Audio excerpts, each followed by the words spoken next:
Jika Ultraman ada di dunia nyata, beginilah penampakannya.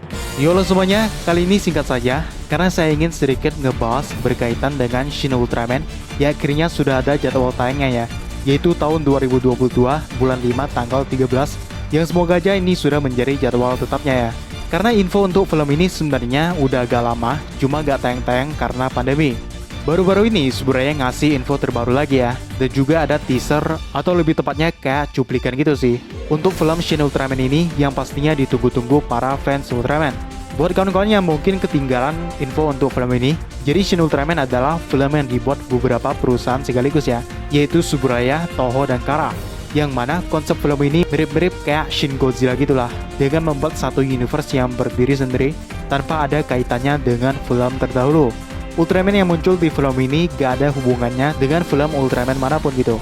Mau Ultraman Mbah, Ultraman 3, sampai Ultraman Trigger sekalipun, gak ada hubungannya sama sekali dengan film ini, karena universe-nya memang benar-benar berbeda, dan bahkan konsep yang dibawakan juga bisa dibilang berbeda jauh. Karena itulah film Shin Ultraman ini sangat layak untuk kita nantikan ya, walaupun belum tahu apakah akan tayang di bioskop Indonesia atau tidak, cuman mengingat ini adalah film Jepang, kayaknya enggak ya. Kecuali kalau dibuat kerjasama dengan pihak barat atau Hollywood gitu, maka kemungkinan besar bisa tayang di Indonesia. Yang jelas tayangnya itu di seluruh bioskop Jepang ya. Katanya sih ada di negara lain, cuman belum jelas juga, dan otomatis akan lama buat kita bisa menonton film ini ya. Harus nunggu Blu-ray-nya dulu.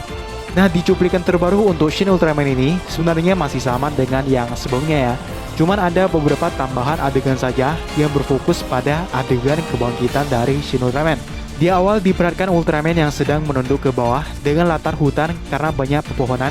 Yang pastinya ini adalah momen kebangkitannya ya. Antara sudah punya human host atau belum. Ultraman pun berdiri di tengah hutan diselimuti asap yang lumayan tebal. Scene pas ada tower listriknya ini sebenarnya sudah ada di teaser sebelumnya ya. Cuman ini lebih diperbagus lagi karena yang sebelumnya itu memang belum sempurna. Pihak ofisial juga mengkonfirmasi kalau syutingnya ini sebenarnya sudah selesai, cuman masih ada proses editing atau sejenisnya gitu lah. Dan hasilnya adalah cuplikan ini yang asli ini keren parah loh. Yang paling saya suka itu dari efek-efek asapnya yang jatuhnya ini menambah kesan realistis gitu.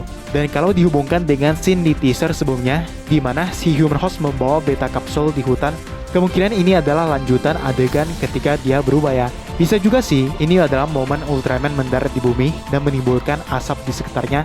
Cuman lebih keren kalau ini adalah efek berubahnya sih. Semacam ada ledakan gitu, mirip kayak perubahan Titan di anime Shingeki no Kyojin. Soalnya kalau di film Ultraman pada umumnya kan kayak biasa aja gitu.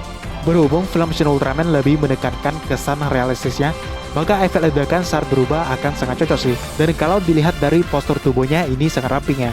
Feel aliennya beneran dapat gitu. Tak lupa juga gak ada color timernya ya. Ditambah efek-efek asap yang bikin warna merahnya ini menjadi gelap, kesan malu asingnya si Ultraman jadi makin kerasa. Scene selanjutnya ini yang paling parah sih. Ultraman menembakkan energi dari tangannya, yaitu Specium Kosen, pas menghilangkan tangannya juga dari samping gitu ya. Yang malahan ini lebih bagus sih, karena kesannya kayak ngumpulin energi terus ditembak dengan kuat gitu. Dan yang paling saya suka itu dari efek Kosennya ya, yang kalau kita perhatikan, di awal itu ada semacam kilatan cahaya besar, baru disusul energi yang mirip dengan versi aslinya. Ini juga terjadi untuk Shin Godzilla ya, karena sebelum benar-benar menembak laser atau nafas atomnya, yang keluar dari mulutnya itu adalah kobaran api dulu.